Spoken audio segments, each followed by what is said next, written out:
मेरे इष्ट गुरु भगवान और बाजी के चरणों में मेरा शत प्रणाम। भाइयों,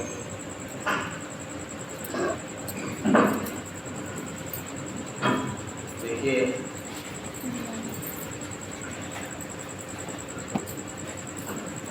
वास्तविकता ये है, परमात्मा का खेल बिल्कुल निराले। आज साप्ताहिकी है, बृहस्पतिवार है, परसों गुरु पूर्णिमा उत्सव हम लोगों ने मनाया।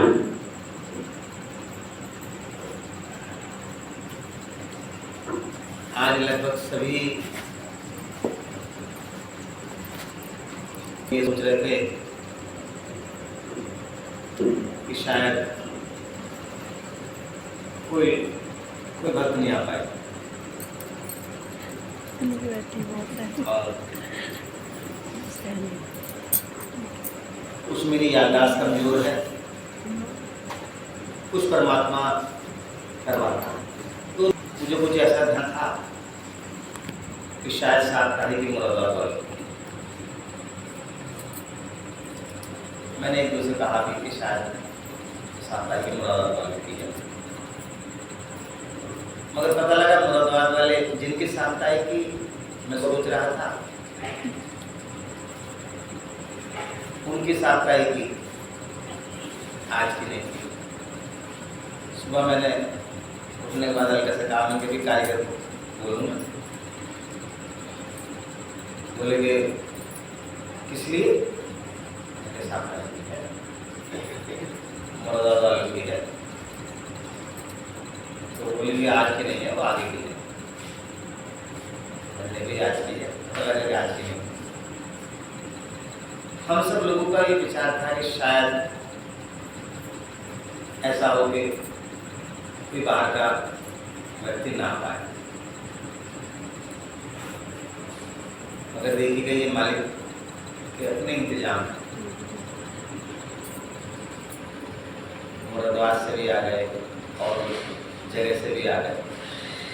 ये उनका भेजा हुआ निमंत्रण।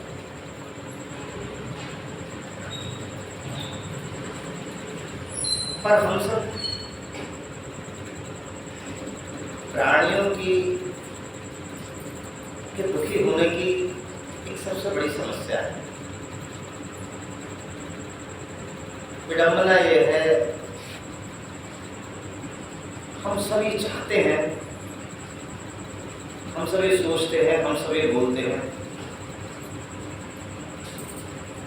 क्या बात हमारी नहीं मैं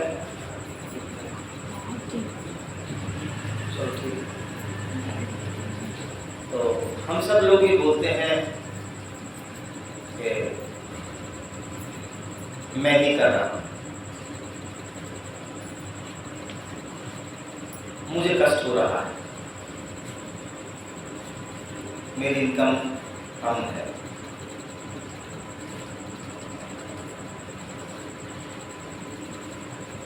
क्या ये मैं जो है, मेरी जो है, ये किसके लिए? ये अभिमान सूचक शब्द मैं। देखिए सांसारिक बात है, परमात्मा कहना है मैं तो कभी किसी की नहीं रहती, है ना? अगर हम लोग ये सोचें, जैसे अभी बहन जी कह रही थी, सब परमात्मा की इच्छाओं पर छोड़ दे।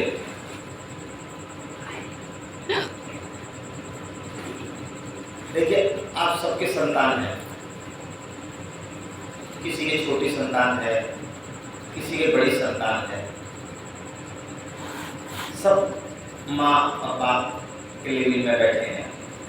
कुछ बेटियां बैठी हैं तो उनकी विवाह होगा तो वो भी इस लाइन में आनी है। क्या आपको लगता है कि आपका बच्चा अगर कष्ट में हो तो आपको अच्छा लगता। अगर बच्चा छोटा भी है, बोलना भी नहीं जानता है, बिल्कुल दूध मुआ बच्चा है, तो माँ उसे सूखे में लेटाना पसंद करती है, चाहे अपने पेट पर लेटाना पड़े अगर कहीं सूखा नहीं है। वो इसलिए कि उसे पता है कि अबोध है, इसे तेरा मेरा पर ध्यान नहीं है, इसे संसार की अभी हवा नहीं लगी, तो इसका ध्यान रखने की जिम्मेदारी मेरी है। ये माँ सोचती है। ये सोचते हुए ही वो उसे ये सोचती है कि इसे कष्ट ना हो। जरा सी गर्मी होगी, माँ उसे हवा करने लगेगी, अपने धोती के पल्लू से ही हवा करने लगेगी। कुछ भी नहीं होगा, सिर्फ थपा थपा कर तब तब करके सुला देगी। इसलिए कि जिसे उसे अभी कुछ ज्ञान नहीं, वो अबोध है, वो इस संसार को मेरा नहीं मानता। जब वो मेरा मानने लगेगा तो कष्ट होने लगेगा।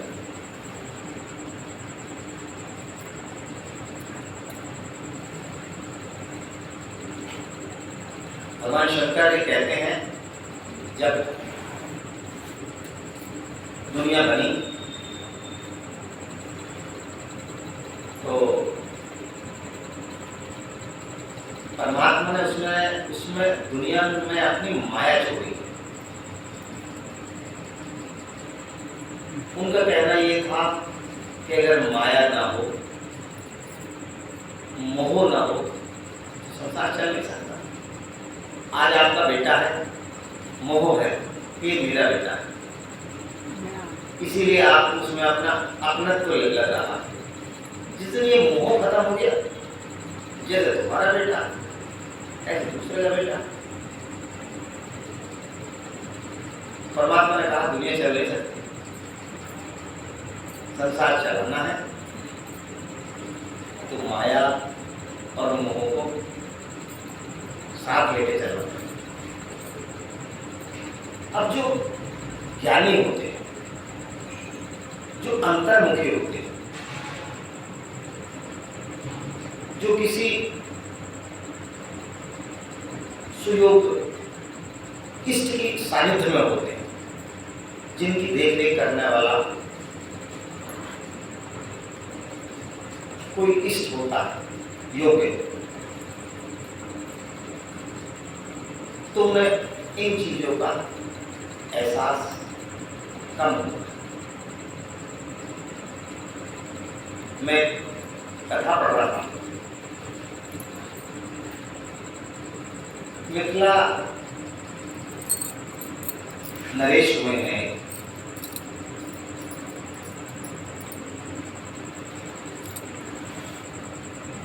उनके गुरु थे, बहुत काफी काल पहली बात है, हमारे पौराणिक ग्रंथ में ये प्रसंग आता है।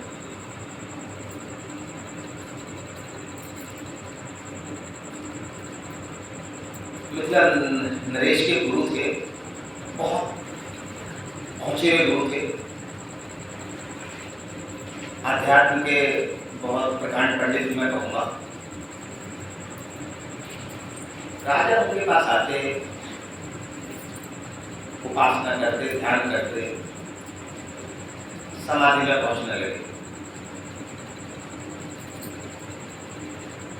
मगर गुरु कहते कि जो शिक्षा थी गुरु की, वो कहते कि ध्यान रखो, परमात्मा का चिंतन करते रहो और जीवन यापन करते रहो। जिस तरह मेरे मालिक कहते थे कि चिंतन, परमात्मा का ध्यान अवश्य रोज करना चाहिए। जीवन चल रहा था, अचानक एक दिन ऐसा हुआ कि उनके गुरु को लगा कि कम से कम इसकी परीक्षा तो ली जाए। देखिए, आप ये ना समझिए कि अगर यहाँ आने के बाद आपका जीवन सुख में गुजर रहा है, जो आप चाह रहे हैं वो मिल रहा है, ये परमात्मा की आपका असीम अनुकंपा है। पर उसके बाद भी ये न समझिएगा कि सब कुछ ऐसे ही चलता रहे। परमात्मा कभी भी परीक्षा ले सकता है। ऐसा जीवन में कभी नहीं होता जैसे इस साल हुआ है कि भाई कोरोना काल में गवर्नमेंट ने सब बच्चों को पास कर दिया। यहाँ नहीं हो सकता। यहाँ तो मालिक परीक्षा लेते ही लेते। अब उस परीक्षा में कौन कितना उत्तीर्ण होता है, कौन अच्छे नंबर से पास होता है, ये निर्भर करता है कि आपने परमात्मा से क्या शिक्षा ली, कितना उन पर चल रहे हो। अब राजा गुरु भगवान ने शिष्य से कहा कि भी जाओ और इनकी जो तरीका बताया होगा कि इनकी परीक्षा ले जाओ। मैं जाऊंगा तो ये मुझे पहचान लेगा। देखो, परमात्मा माध्यम बनाता है। परमात्मा स्वयं कभी किसी के पास नहीं आता। कभी किसी का कारोबार देने के लिए, पैसा देने के लिए परमात्मा स्वयं जमीन पर नहीं आता कि ये भी पैसे ही रहते, तेरा कारोबार कम चल रहा है, मैं तेरा चला रहा हूँ। वो माध्यम बनाता है। वो माध्यम बनाता है। उस माध्यम के एक भजन है, किसी को किसी बनाने से, किसी को किसी बनाने से। परमात्मा माध्यम बना रहा है, बहाना बना रहा है उसका काम चलाने का केवल। तो ऐसी उसे परीक्षा लेने के लिए जब भेजा भक्त को, तो उसने देखा राजा का राज्यकाल चल रहा है। राजा मंच पर बैठे हैं, सभा चल रही है, राज्य में जो रोजाना की गतिविधियां होती हैं सब चल रही हैं। मंत्री ने जाकर कहा, सेवक ने जाकर कहा, राजन कोई आपसे मिलने आए हैं। राजा बोला बताओ। राजा ने कहा क्या बात है? बोले कि महाराज मेरी इच्छा है, मैं बाहर का यात्री हूँ, मेरी इच्छा है कि मैं आपका महल घूमूं। राजा ने कहा ठीक है घूम लेना। और कहा उसने कि मैं थोड़ा सा आपके पास बैठना चाह रहा हूँ। बोले ठीक है, अभी मेरे पास समय नहीं है क्योंकि मैं राज्य की जो काम है वो कर रहा हूँ। हाँ, महल मैं आपको घुमा सकता हूँ। ये बात कहने में राजा ने बहुत देर लगा दी। वो बैठा रहा, देखता रहा। वो सोच रहा कि राजा कब मेरी बात सुने। बहुत देर हुई, मगर उसे लगा कि राजा बिल्कुल उखड़ी उखड़ी बात कर रहा अपने सेवकों से। उसे लगा शायद गुस्सा आ रहा है।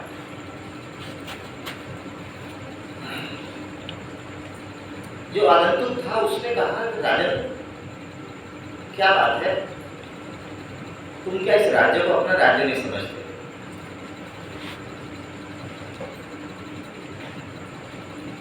इतना धन संपदा है, उसके बाद भी तुम क्रोधित हो, इस बात सही नहीं कर रहे।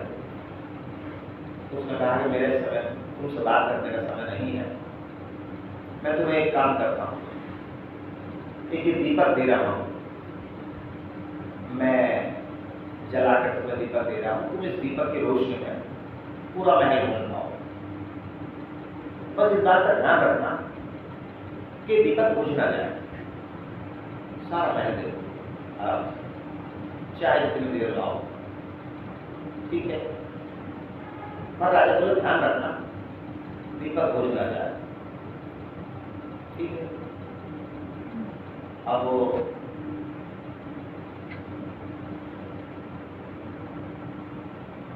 सेवक ने रास्ता बता दिया कि इधर से आप महल में घुस जाओ, प्रवेश कर लो।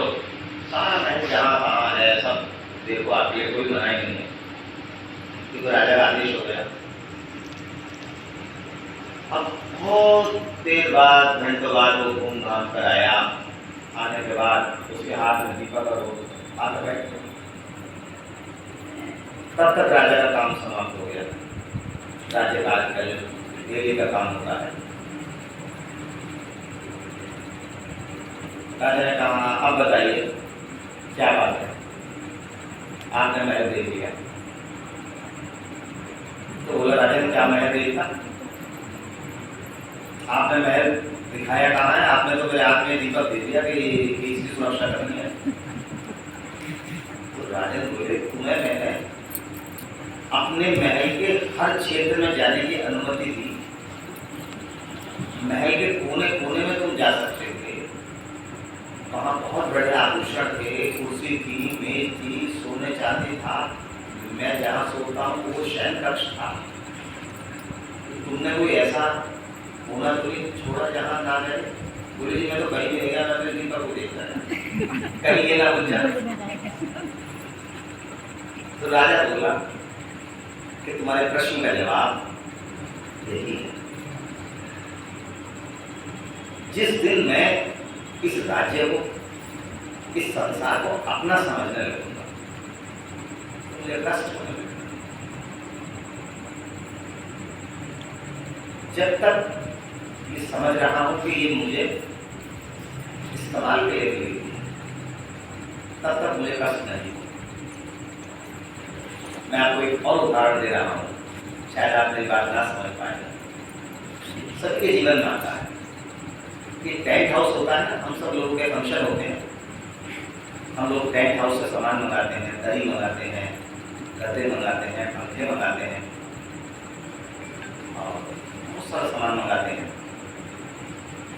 आपने देखा है कि आप अपने पंखे को तो जब जाओगे तो बंद कर दोगे, टेंट हाउस के पंखे को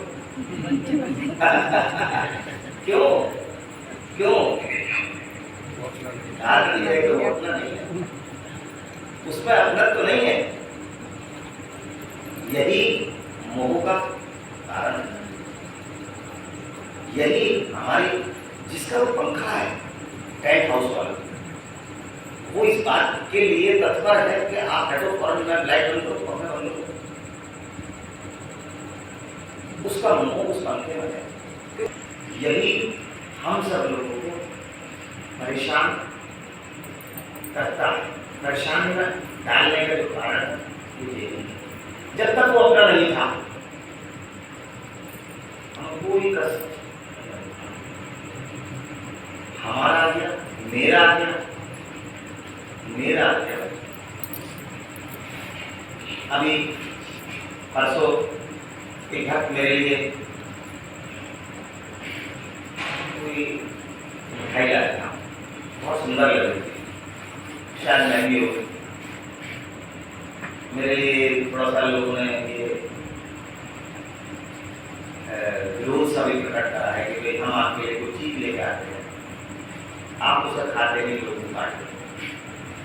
तो उसका भी कुछ देखना कुछ ऐसे ही था। वो मेरे लिए लाया, मुझे दी, मैंने वो डिब्बा जल्दी में खाना डिब्बा ऐसे फाड़ा। फाड़ने के बाद उसे वो जब डिब्बा फाड़ा तो उसने सोचा कि गुरु महाराज खाएंगे। अब वो खाने के बाद मैंने जो है उसे दी तो मुझे किसी और ने, मैंने किसी और को मुँह भर दिया।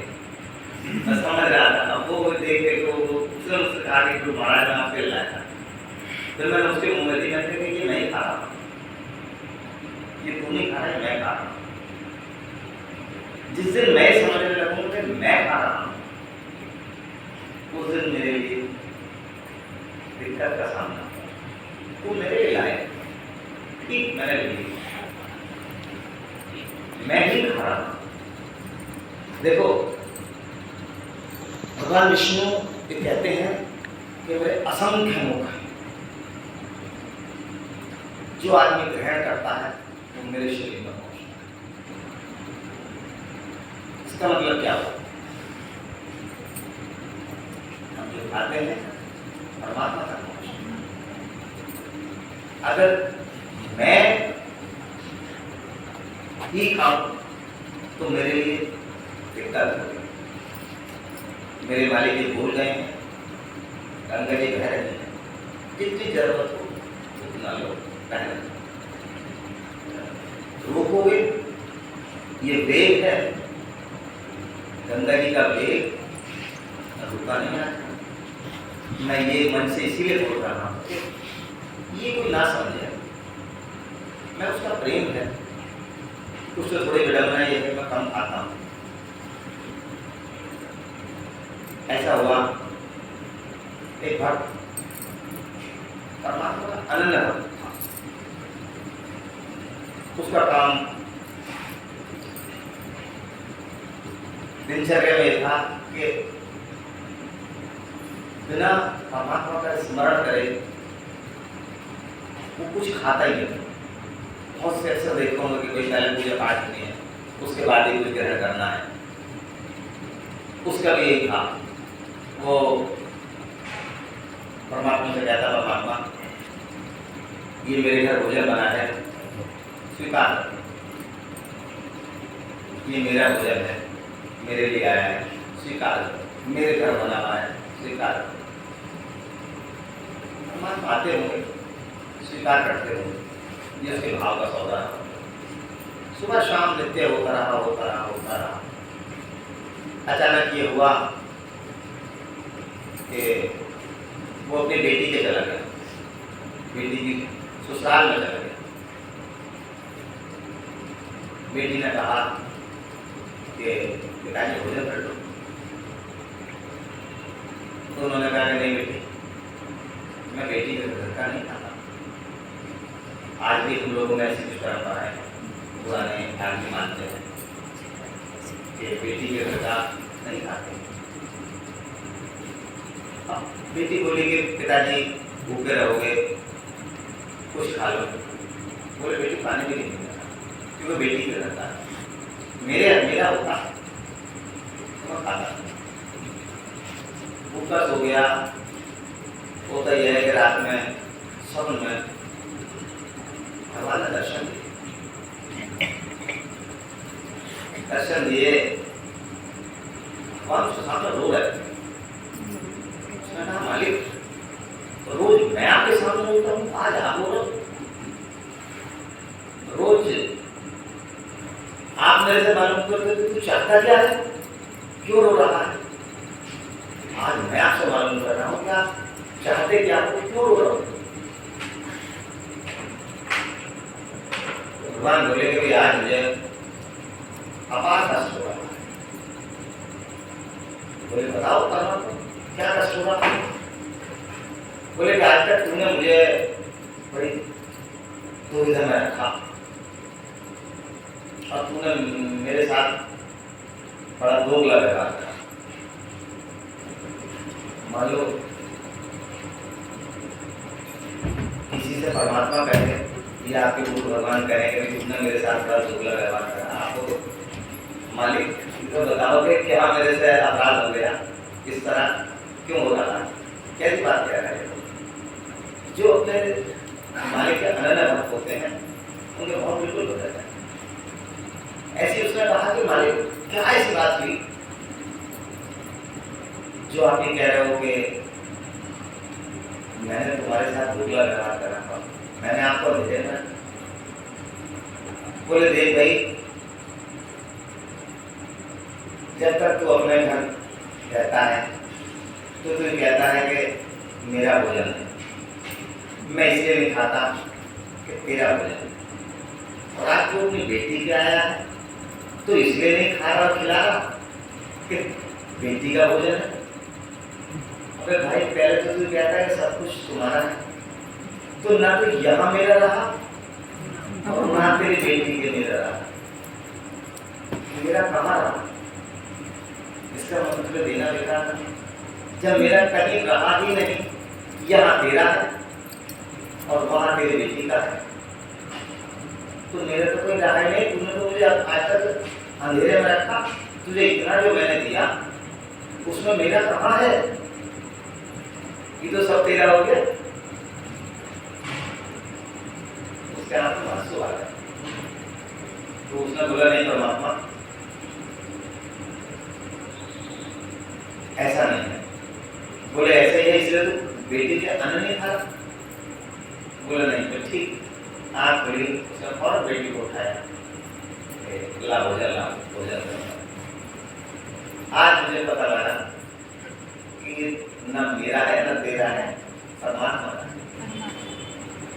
तो जहाँ ये होता है ना कि मेरा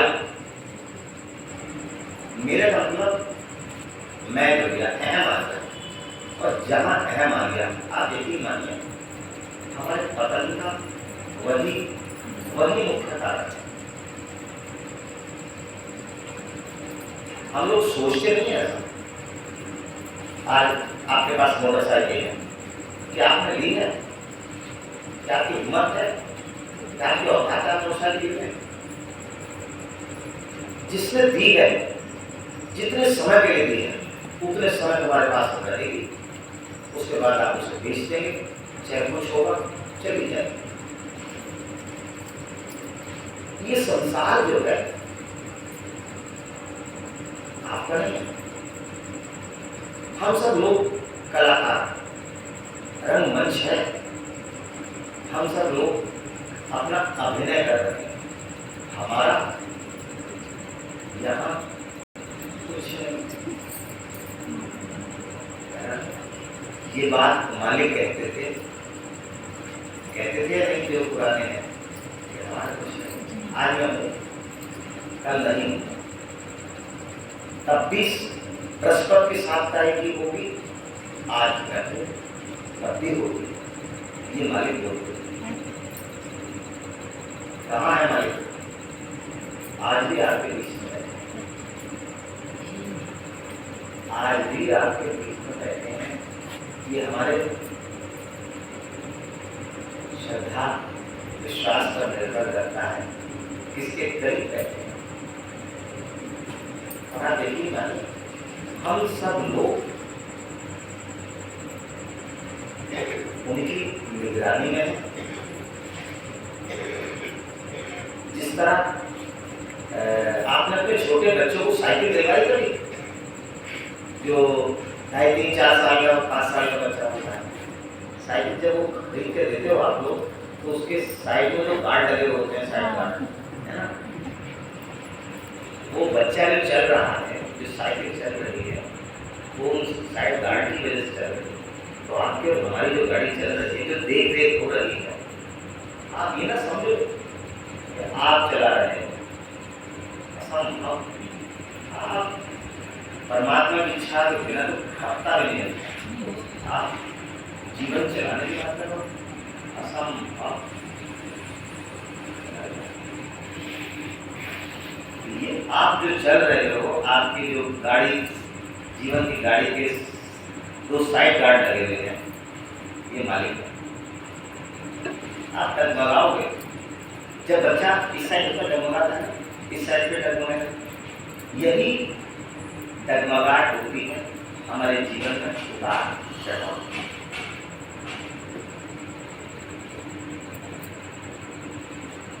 माँ जो होती है या बाप जो होता है उसे विश्वास है कि बच्चे की साइड गार्ड लगे तो बच्चा गिरेगा नहीं, मगर बच्चा नहीं समझता।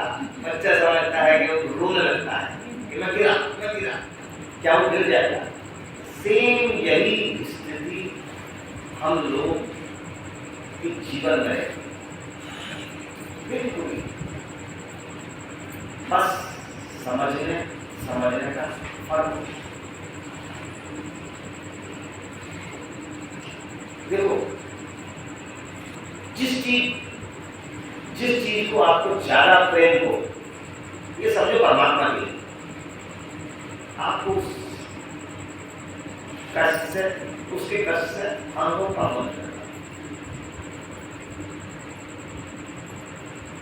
आपने एक बात देखी होगी, जब कोई डॉक्टर किसी मरीज का इलाज करता है और वो मरीज मर जाता है और सारे उसके तीमारदार परिवार वाले जितनी उसकी सेवा कर सकते हैं उतनी करते हैं, उसके मरने के बाद अंत में एक बात बोली जाती है, क्या?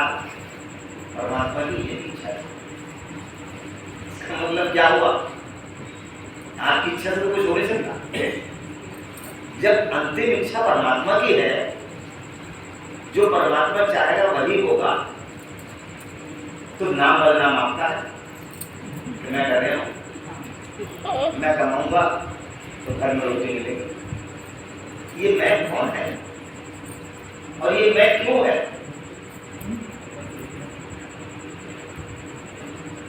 जीवन भर आदमी कमाता है पैसा पैसा पैसा। आप यकीन मानो शायद ही कोई आदमी या महिला ऐसी हो जिसका शरीर पूरा होने के बाद उसके खाते में एक भी रुपया ना हो।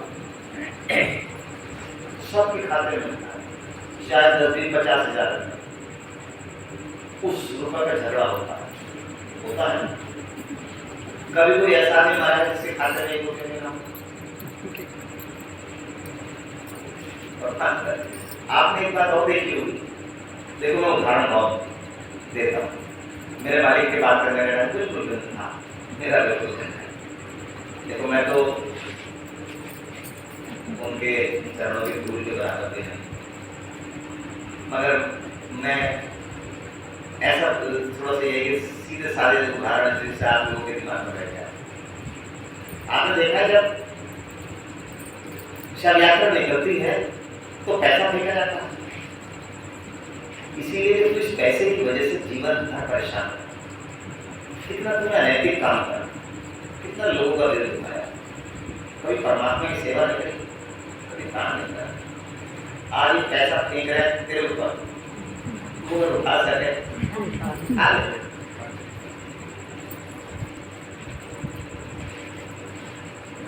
जब आदमी शव को लेके जा रहा होता है तब मोह नहीं होता, सब निर्मोही होता है। उसका कारण मैं आपको बताऊं, पैसा शव यात्रा पर भी देखा जाता है और बारात में भी देखा जाता है ना। मैंने अच्छे अच्छे को देखा है, बारात में जब लोग आते हैं तो उठा लेते हैं, लड़के को ऊपर लगा दें, दोबारा चाय उठा ले। क्यों? इस समय मोह चल रहा है। शव यात्रा में जो जाते हैं वहाँ मोह ही होता है, सब आगे निर्मोही होता है। तो हम सब लोगों को एक बात की समझ लेनी चाहिए कि जो हो रहा है वो होगा ही होगा। कारण यह है कि प्रारब्ध है। हाँ, आपके इष्ट जन, आपके गुरु भगवान जो है वो उन कष्टों को कम कर सकते हैं और कम करते हैं, हजारों को कम करेंगे। भुगतान आपको ही करना पड़ेगा, उसका खत्म नहीं कर सकते। जो आपके भाग्य में लिखा हुआ है खत्म नहीं कर सकते। कम इतना कर देंगे कि आपको उसका एहसास बहुत कम होगा। जिस तरह अगर आप किसी से ब्याज का पैसा ले लो, 10% का ब्याज हो या 5% का ब्याज हो, आप कोई सोर्स वाला आदमी उसके पास भेज दो कि भाई ब्याज कम कर ले, 5 की जगह उसने 2% कर दिया, खत्म थोड़ी करा। वो कहता है कि इसके भाग्य में लिखा हुआ है, ये कष्ट प्रारब्ध में लिखा हुआ है, इसे भुगतना ही भुगतना। हाँ, आप कह रहे हो तो कम हो जाएगा, बहुत कम हो जाएगा कि उसे बर्दाश्त कर ले और खत्म नहीं